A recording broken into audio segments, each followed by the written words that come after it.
We give you praise, mighty God. We honor you this afternoon, mighty Father. And I pray in the name of Jesus, the Lord are going to do great things in this service. As we worship you, Father, as we honor you, Father, this afternoon, I pray for your presence, mighty God. May you glorify yourself. May you be here with us, my Father. And I pray that you are going to do great things, my Father, in this service. Be magnified, be exalted. In Jesus' mighty name we pray. Let us clap unto our God this afternoon. Hallelujah. Amen. Thank you so much. Thank you so much, choir. God bless you very much for the dedication that you have. Amen. I want us to go to the Word of God.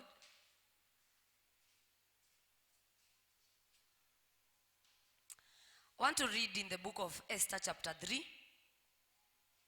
In the book of Esther chapter 3. Open your Bibles in the book of Esther chapter 3. I wish that you shifted from where you are and occupied the front seats. I would be very happy. Please just take a step and just occupy the front seats. There are very many, enough for all of you. Even the red ones are also front seats. Take the red one. Yes. Hallelujah. Chapter 3 verse 1, the Bible says, after these things King Ahasuerus promoted Haman, the son of Hammedatha, the Agagite, and advanced him and set his seat above all the princes who were with him. And all the king's servants who were within the king's gates bowed and paid homage to Haman. For so the king had commanded concerning him. But Mordecai would not bow or pay homage. Then the king's servants who were within the king's gate said to Mordecai, why do you transgress the king's command? Now it happened when they spoke to him daily, and he would not listen to them, that they told it to Haman to see whether Mordecai's word would stand. For Mordecai had told them that he was a Jew. When Haman saw that Mordecai did not bow or pay him homage, Haman was filled with wrath, but he disdained to lay hands on Mordecai alone, for they had told him of the people of Mordecai. Instead, Haman sought to destroy all the Jews who were throughout the whole kingdom of Ahasuerus, the people of Mordecai. In the first month, which is the month of Nisan, in the 20th year of King Ahasuerus, they cast Pur, that is the lot, before Haman to determine the day and the month, until it fell on the 12th month, which is the month of Adar. Then Haman said to King Ahasuerus, there is a certain people scattered and dispersed among the people in the provinces of your kingdom. Their laws are different from all other peoples, and they do not keep the king's law. Therefore it is not fitting for the king to let them remain. If it pleases the king, let a decree be written that they be destroyed, and I will pay 10,000 talents of silver into the hand of those who do the work, to bring it into the king's treasuries. So the king took his signet ring from his hand and gave it to Haman, the son of Hammedatha, the Agagite, the enemy of the Jews. And the king said to Haman, the money and the people are given to you, to do with them as seems good to you. Then the king's scribes were called on the 13th day of the month, of the first month, and a decree was written according to all that Haman commanded, to the king's satraps, to the governors who were over each province, to the officials of all people, to every province according to its script, and to every people in their language. In the name of King Ahasuerus it was written and sealed with the king's signet ring. And the letters were sent by couriers into all the king's provinces to destroy, to kill, and to annihilate all the Jews. Amen. I want to repeat that verse 13 again. And the letters were sent by the curious into all the king's provinces to destroy, to kill, and to annihilate all the Jews, both young and old, little children and women, in one day, on the 19th day of the 12th month, which is the month of Adar, and to plunder their possessions. A copy of the document was to be issued as law in every province, being published to all people, that they should be ready for that day. The curious went out, hastened by the king's command, and the decree was proclaimed in Shushan, the citadel. So the king and Haman sat down to drink, but the city of Shushan was perplexed. Father, I thank you for this word. And I pray that, Lord, as I speak this word, that my Father, you're going to give me revelation of your word. In Jesus' name we pray. Say amen. Hallelujah. Bwana asifiwe. Nataka niseme hivi. Ulikuwa wakati mgumu sana wa Wayahudi. Amen. Ulikuwa wakati mgumu sana wa Wayahudi katika wakati wa uongozi wa mfalme Ahasuerus. Bwana asifiwe sana. Maana mtu yule aliyekuwa akifanya kazi na yule mfalme Ahasuerus, ambaye jina lake ni Hamani, alikuwa ni muovu, alikuwa ni adui wa watu wa Mungu. Bwana asifiwe sana. Na maandiko inasema ya kwamba alikuwa anataka aabudiwe, kwa sababu mfalme alikuwa amesema aabudiwe. Amen. Na watu wote walikuwa wanamwabudu. Walikuwa wanamwabudu kwa sababu ya cheo chake. Praise the Lord. Lakini katikati yao kuna watu ambao wanajua vile maandiko inasema ya kwamba Mungu wa Israeli peke yake ndiye astahiliye kuabudiwa. Bwana asifiwe sana. Na wale watu ambao wanajua neno la Bwana, ambao ni Wayahudi, hawangeweza kuabudu Hamani, lakini walistahili kuabudu Mungu peke yake. Bwana asifiwe sana. Na ikawa katika wale watendakazi alikuwemo mmoja, jina lake ni Mordekai. Maandiko inasema ya kwamba hata baada ya mfalme kuongea, Mordekai hangemsikiliza mfalme, kwa sababu alijua ya kwamba ni makosa kuabudu mwanadamu. Mordekai akiwa Myahudi angemwabudu Hamani, alikuwa mwabudu Mungu peke yake. Bwana asifiwe sana. Na kwa sababu ya msimamo wake, matatizo ikaingia. Kwa sababu ya msimamo wake, shida ikaingia. Amen. Na njama ikapangwa na Hamani, sio ya kuua Mordekai peke yake, lakini ya kuua Wayahudi kabisa, kuhakikisha ya kwamba Wayahudi wote wameuawa. Bwana asifiwe sana. Ukiangalia mstari wa 13, mpango ule ambao alikuwa nao, maandiko inasema ya kwamba barua zilipelekwa katika kila province. Wakatumia Kuria. Amen. Na huyu jamaa muovu ambaye jina lake ni Hamani akasema ya kwamba atagaramika. Alikuwa tayari kugaramika kiwango kikubwa cha fedha kuhakikisha ya kwamba Wayahudi ambao ni watu wa Mungu wameangamizwa. Bwana asifiwe. Alikuwa yuko tayari. Na maandiko inasema ya kwamba wakatumia Kuria. Kuria ni zile gari zinabebanga mizigo, zile zinafikisha mzigo kwa haraka. Ukitaka mzigo wako ufike haraka, unapeana kwa Kuria. Hiyo unakuwa na uhakika ya kwamba itafika haraka, kwa sababu utaletewa mlangoni. Praise the Lord.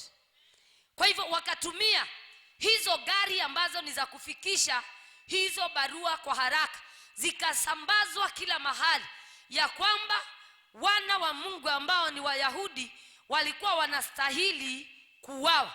The Bible says they were supposed to be destroyed. Zile barua zilikuwa zinasema they be destroyed, they be killed, they be annihilated. Praise the Lord. Yani wakubwa kwa wadogo. Amen. The young and the old, little children and women, in one day, in the 13th day, the 20th month, which is the month of Adar. Kwa hivyo huyu muovu ambaye ni Hamani, ambaye alikuwa Mwagagi. Amen. He was an Agagite, an enemy of the people of God, was ready to destroy the people of God because they refused to worship him. Amen. That is a great conspiracy. It is evil. So the letters were sent to all the kings in every province, ili waweze kuhakikisha kwamba all the Jews are destroyed, all the Jews are killed, all the Jews are annihilated. The young and the old, little children and women, walikuwa wanastahili kuuawa kwa siku moja waishi. So you can see the evil. Bwana asifiwe sana. Bwana asifiwe. Kwa sababu ya msimamo wa watu wa Mungu. Amen. Wakapanga njama za kuweza kuangamiza. Amani akaamua kutumia cheo chake vibaya ili kuweza kuangamiza watu wa Mungu. Hautawahi kujua Mungu mtu mpaka utakapompatia cheo. There are some people who would misuse their positions. They will use their positions against other people. Haman was that kind of a person. He would use his position against the people of God. Amen. He would use his position badly just to ensure that, for one, he is worshipped. Secondly, he wants to destroy, he wants to kill, he wants to annihilate. He wanted to swipe the people of God in one day to ensure that nobody remains.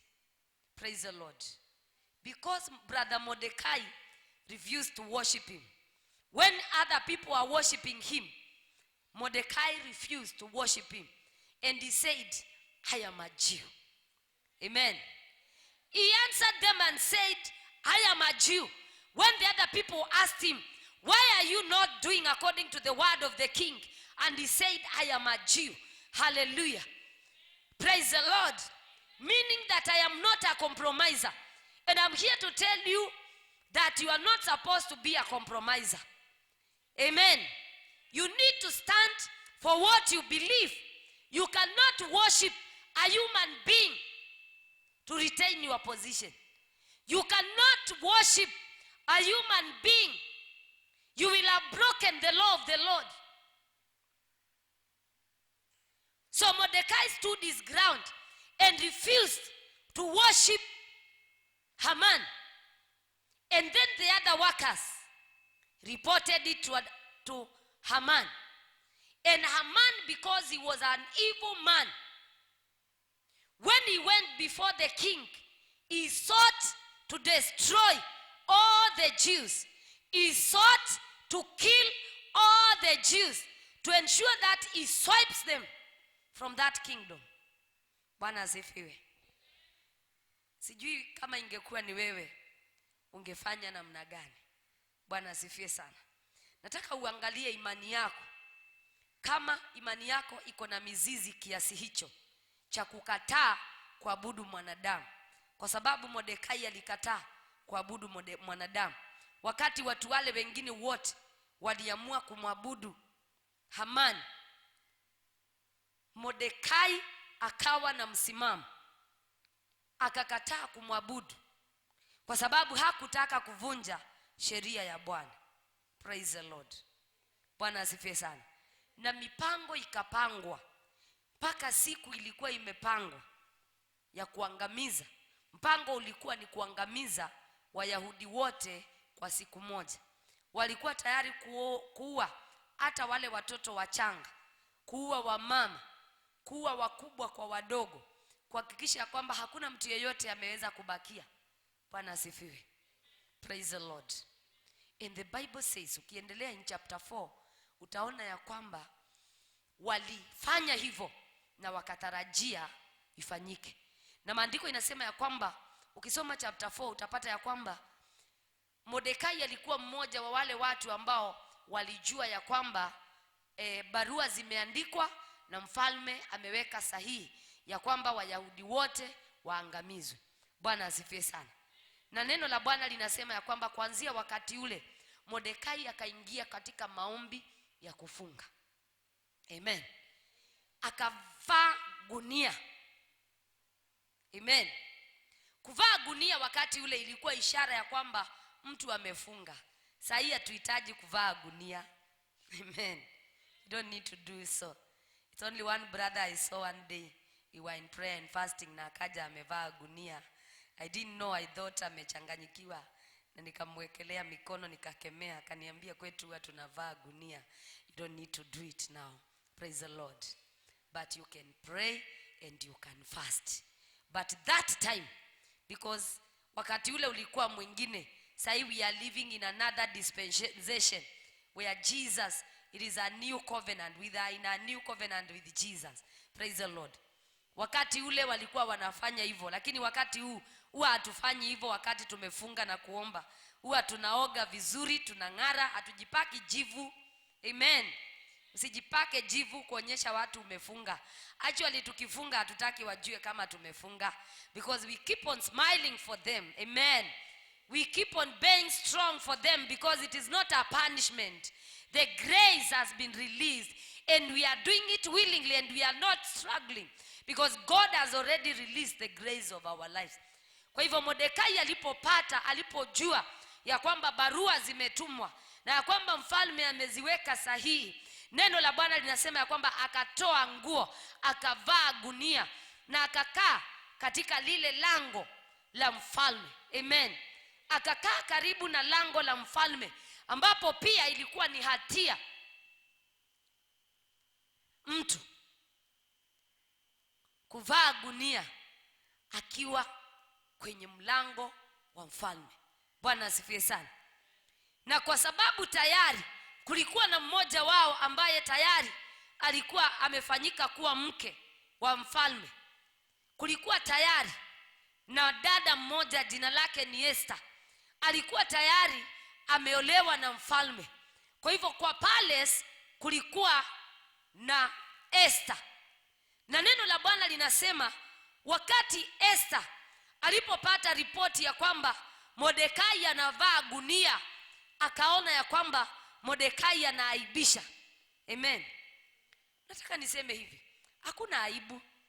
Amen. Huwezi kujifanya mambo iko sawa na haiko sawa. Amen. Huwezi kukaa kana kwamba kila kitu kiko sawa na tayari kuna ripoti ya kukuangamiza. Tayari umeshajua ya kwamba kuna mtu ambaye ako na njama za kukuangamiza, na unajua kabisa ya kwamba kuna mipango fulani ambayo inapangwa kinyume chako. Bwana asifiwe sana. Hauwezi kukaa hivi kana kwamba kila kitu kiko sawa. Na ndio maana hata sisi tuko katika kufunga, kwa sababu kuna mambo inaenda makosa na ni lazima yale mambo yarekebike. Praise God. Kuna hali ambazo haziendi sawa katika maisha yetu na ni lazima zile hali zibadilike. Kuna ripoti mbaya mahali na ni lazima ile ripoti mbaya ibadilike. Praise the Lord. I thank God for Mordekai. He never confronted the people. He never confronted Haman. Amen. Hakumfuata kuteta na yeye. Aliamua kuingia katika maombi ya kufunga na kuomba. Maombi haya ya kufunga na kuomba, wapendwa, nataka niseme ya kwamba iko na nguvu na huwa inabadilisha mambo. Maombi haya ya kufunga na kuomba huwa inabadilisha hali katika maisha yetu. Bwana asifiwe. Maombi haya ya kufunga na kuomba ni maombi ambayo yako na nguvu. Mordekai akakataa kubembelezwa. Walipomletea nguo akazikataa. Amen. Wakajaribu kumwambia ni hatia. Naona ndani yake akisema kukaa na gunia hapa ni hatia, na pia kuabudu mwanadamu ni hatia. Praise God. Yote ni hatia. Kuabudu mwanadamu ni hatia, na kuvaa gunia ni hatia. Basi Mordekai akaamua, afadhali nimkosee mfalme lakini nisimkosee Mungu. Amen. Afadhali nimkosee mwanadamu lakini nisimkosee Mungu. Lakini pia njama zile mko nazo bado nizazijua, na ili zisitimie lazima nichukue hatua. Nasifia sana. Ni lazima tuchukue hatua ambayo sio ya kawaida. Ni lazima kwa vyovyote vile hali zetu zibadilike. Ni lazima kwa vyovyote vile ripoti mbaya zote zibadilike. Ni lazima kwa vyovyote vile njama ambazo zimepangwa kinyume cha maisha yetu na shetani, ni lazima zile njama zote, amen, zifichuliwe katika jina la Yesu. Praise the Lord. So a man got that information that the Jews are supposed to be killed in one day. You can imagine mtu muovu akiwa na mpango wa kumaliza Wayahudi kwa siku moja. Amen. And I think he was very much sweet talking. Alikuwa sweet talking sana, na alikuwa mjanja. Ndio maana mfalme akampromote, na alikuwa karibu sana. So the Bible says walipopeana barua wakaona ya kwamba itatekelezwa, na wakaanza sherehe za mapema. Little did they know, because the Bible says walipopeana zile barua zikaenda na Kuria, wao walienda kukunju.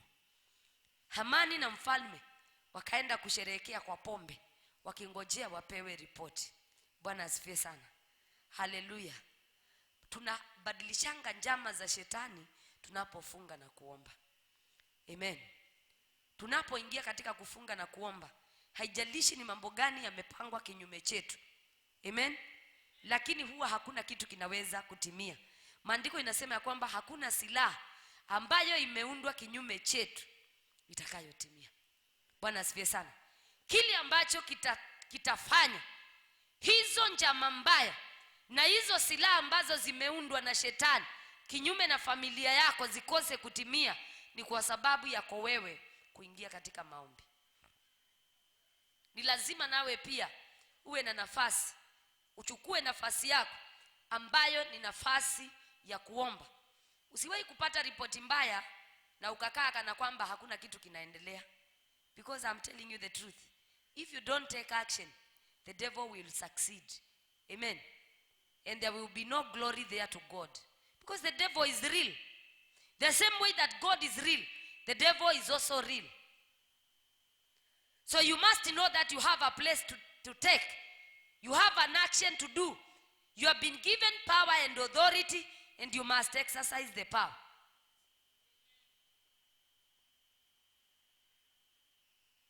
Kwa hivyo Mordekai alipoona hiyo ya kwamba hao wajamaa wanamaanisha, kwa sababu hata mfalme alikuwa tayari kusiponza ile kazi. Wakati ambapo mfalme alikuja na akauliza Mordekai, Bwana asifiwe sana, akauliza Hamani na akamuelezea kile ambacho angetaka kifanyike, maandiko yanasema ya kwamba hata mfalme alikuwa tayari kulipia gharama zote. Imagine mfalme analipa gharama zote watu waangamizwe. Amen. Lakini tunapofunga na kuomba, thank God for Mordekai. Mordekai alipoona mambo imeenda makosa, Mordekai alipojua kile ambacho kimepangwa, aliamua kuchukua hatua. Aliamua kufanya kile ambacho kinastahili kufanya. Tunaingianga katika kufunga na kuomba saa zingine wakati tumepata ripoti mbaya. Usiwahi kupata ripoti mbaya na ukakaa tu. Ukipata ripoti mbaya, weka chakula kando. Amen. Ukipata ripoti mbaya, kuna maombi ninajua ya kwamba waga yako na nguvu, maombi ya kufunga na kuomba.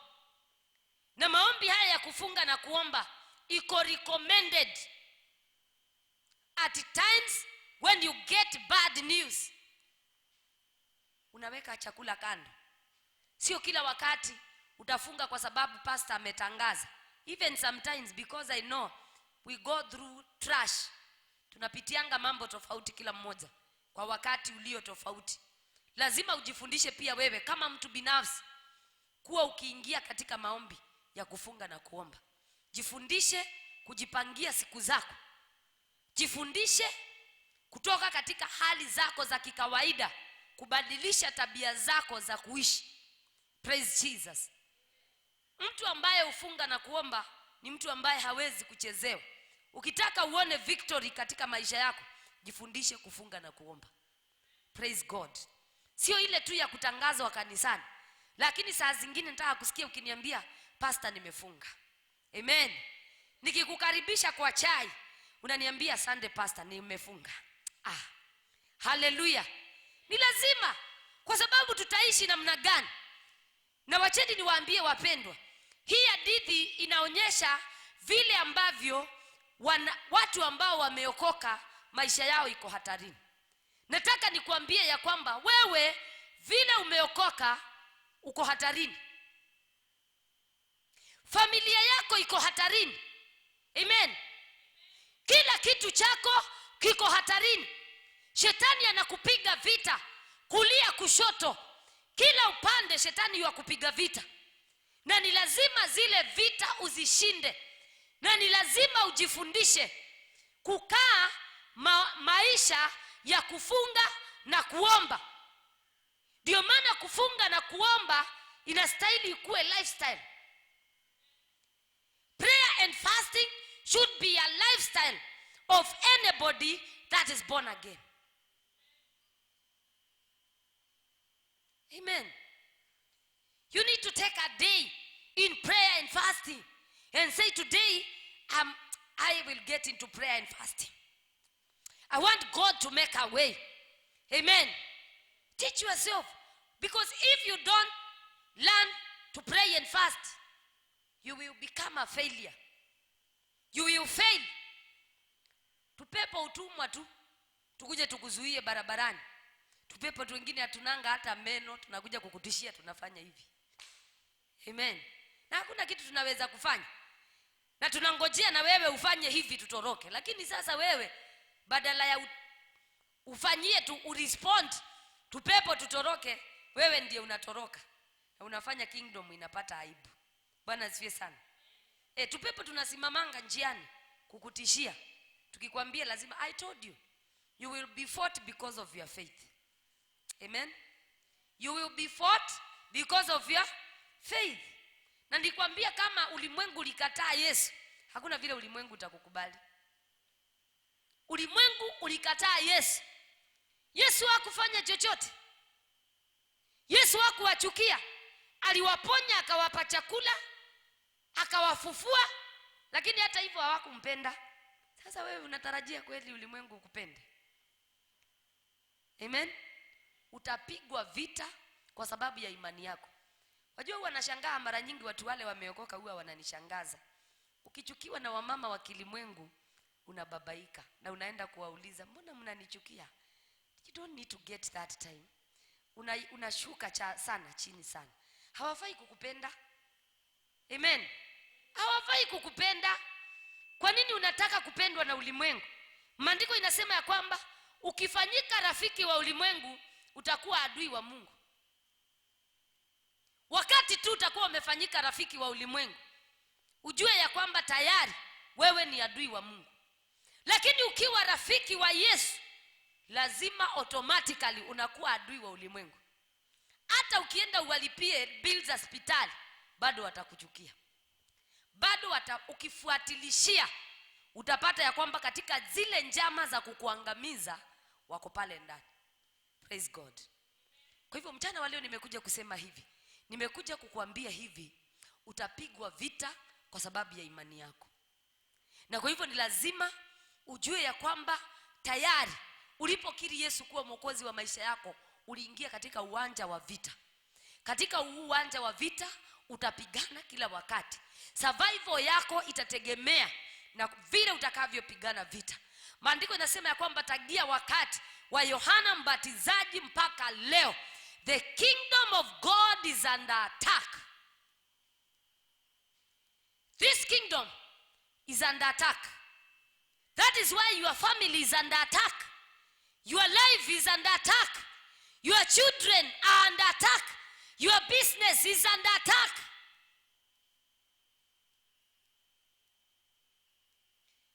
That is why you cannot afford to live like anybody else.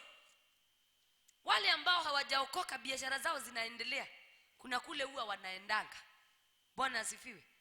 But this kingdom is under attack. And every child of God must know that the kingdom is under attack. So from those days of John the Baptist until now, the kingdom of God suffers violence. Amen. Amen. So you must be a violent sister. You must be violent. You must always come in the house of God and fight and fight and fight and fight, so that what that which belongs to you is not taken by the devil.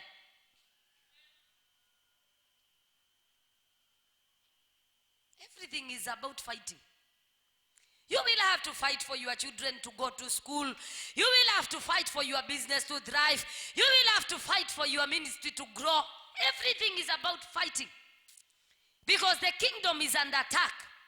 And the Bible says the violent, listen very carefully, the violent shall take it by force.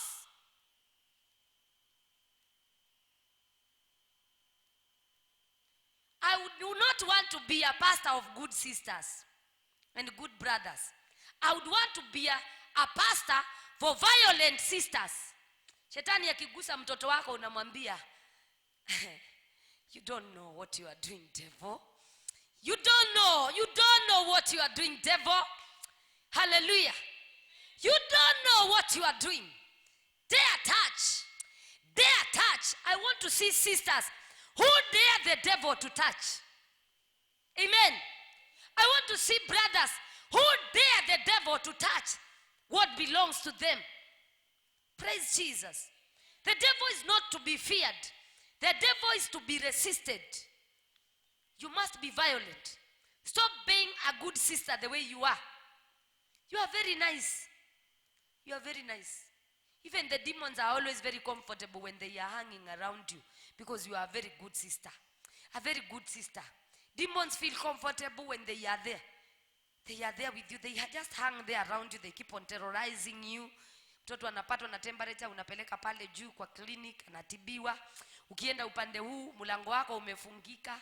Ukipita upande huu, kuna watu wamekunyang'anya. And you are just there helpless. Na unasema, sasa nitafanya nini? I don't want to hear a sister asking, nitafanya nini? You know what to do is to fight. What to do is to fight. You will have to fight for your family. If you don't fight, you will lose. You have to fight even for your husband. If you don't fight for him, you will lose him. The devil wants to take everything that is good from you. So make sure that if you have lost something, you come here and you fight. And you say, you call, you take it back. You take it back, you take it back. You take it back by force. Everything is about violence. The violent shall take it by. Hivyo huo uzuri mwingi ulio na watu wa kuokoka. Nasemanga tu ni sawa tu. Ni sawa tu. Ni sawa. Ni sawa tu. Si sawa. Si sawa. Si sawa mpaka wakati iwe ni sawa. Ndio tunaweza kusema ni sawa. Lakini kwa saa hii tutaomba. Nasema lakini kwa saa hii tutaomba. Kwa sababu lazima tuchukue kwa nguvu. Huku kwa kuokoka hakuna kupewa, ni kuchukua. Ukishajua kile Mungu amekupatia ni kuchukua. Uchukuangi hivi hivi. Huku kunaendangwa na fujo throughout. Fujo tu, hakuna cha uzuri. Atilete kwa uzuri. Hakuna cha uzuri. Hautawahi pewa kwa uzuri. Lazima uchukue kwa nguvu. Unasemanga lete. You apply some force every time. Because the devil doesn't understand that soft language. You are that. Kuna lugha shetani haelewangi. And I'm telling you the truth. I don't know whether you are getting what I'm saying. You must apply some force. It is the violent who are going to take by force. It is the violent who are going to take by force. So if it means, kama kanisa ya JCC Tudor, wote wadada na wandugu ni wazuri, they will never get anything. They will keep on crying. Watashinanga wakilia tu, pastor kwa ofisi na machozi. Kwa pastor nimepoteza. You will keep on losing. Na mimi ukija nitakwambia, "Hi! Be violent and take it. Why are you crying? Wipe those tears and go and take it by force." Are you ready to take it by force? Are you ready? Stand up on your feet. There is something that you need to take now. In this grace hour, there is a lot of grace that God has released, and so that you can take what belongs to you by force. Amen. You need to apply some violence. I don't know what it is, but there is something that you want. Don't try to go and take it by when you are soft. You need to apply some force from the very beginning. Kuna mlango mahali unataka ufunguke. That door is not going to open if you go softly. You need to take it to open the door by force. You need to be violent for that door to open. Lift up your hands and go before God and begin to pray. And begin to pray. And apply force in the name of Jesus. Apply force to take what belongs to you. It doesn't matter how many years have passed since you lost whatever you lost. But nobody is allowed to lose anything here in the kingdom of God. Take it by force. Take it back. Take it back. If you lost your husband, take him back by force. If you lost your job, take it back by force. If you've lost your studies, take everything by force in the name of Jesus. Take it by force. Take it by force. Take it by force in the mighty name of Jesus. This is the time. I didn't say that you pray softly. You need to apply some authority in the mighty name of Jesus Christ.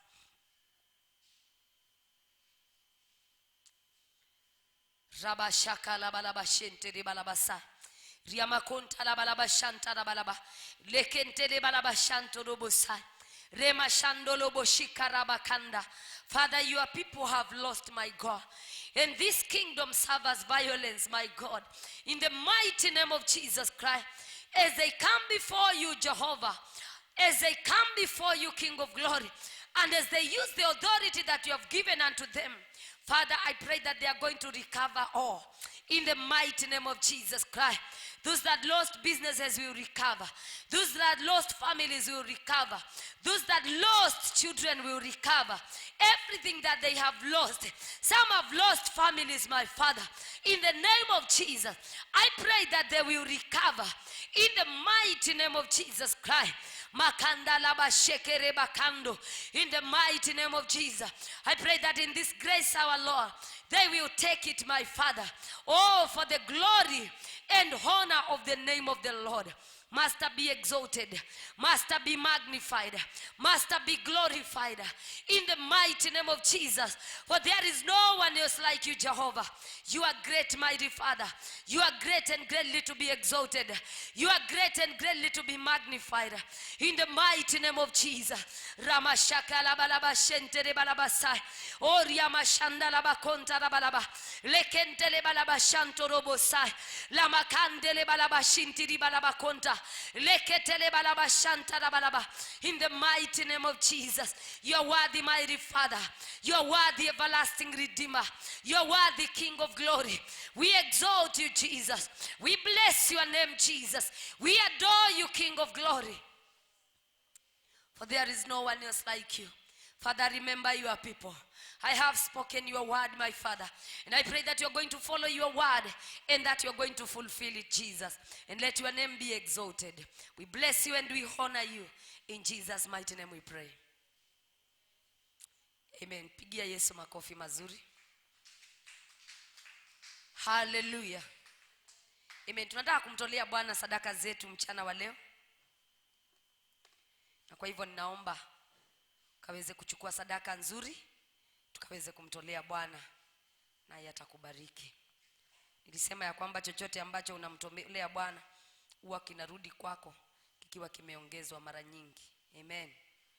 Hallelujah. Huwa kinarudi kwako kikiwa kimeongezwa mara nyingi. Kwa hivyo kumtolea Bwana sio hasara, bali kwako ni faida. Kwa sababu ukibakia nacho hakitaongezeka, lakini ukikipatia Bwana kitakurudia kikiwa kimeongezwa mara nyingi. Amen. Inua hiyo sadaka mbele zake. Asante Bwana Yesu. Tunakushukuru, tunalibariki jina lako.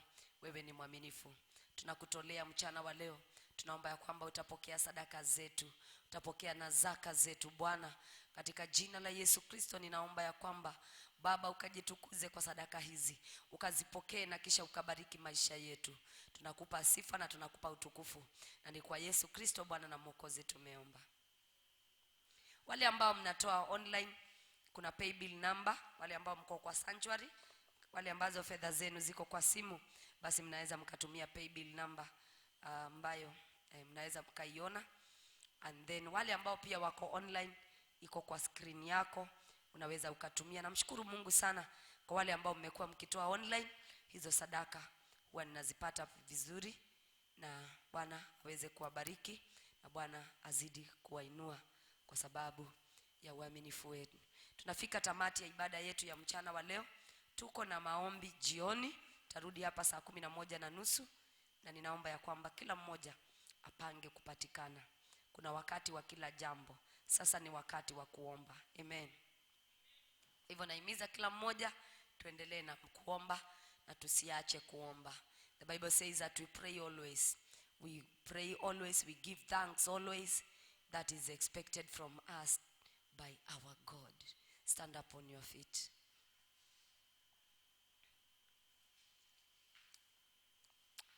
Father, I thank you for your people. As they leave your house, my Lord, I cover them with the blood of Jesus. I pray for the favor of God to be upon them, my Lord. I pray for protection, Father, over their lives, protection over their families, protection over their business, and everything that they do to earn living, my Father. I pray that, Father, you protect it. I cover them with the blood of Jesus, and I pray for them, that, Lord, that even the remaining hours of the day, you will go with them wherever they shall go, and you will look on them favorably. In Jesus' name we pray. Amen. And now may the grace and the love of God and the fellowship of the Holy Spirit be with us now and forevermore. Amen. God bless you very much. I was feeling that we need to campaign for the grace hour. Angapi ambao wanasema ni sawa we campaign for the grace hour? Kufanya campaign kwa grace hour. Is it possible that we come on, when is the